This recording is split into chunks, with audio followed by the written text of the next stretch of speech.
ខឹងគេធ្វើបាបខ្លួនឯងកំហឹងដុតខ្លួនអ្នកឲ្យក្តៅក្រហាយ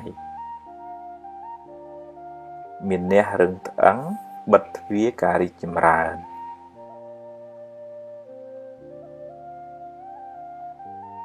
កុំបណ្ដោយឲ្យអកុសលដឹកនាំជីវិតអ្នកឡើយ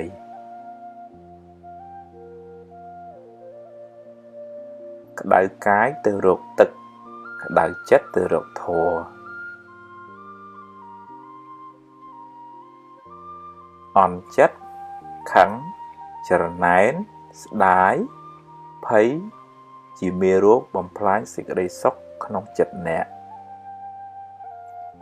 កុំបង្កើតរឿងដែលមិនទាន់កើតឡើងហើយដេកកើតទុកឡើយ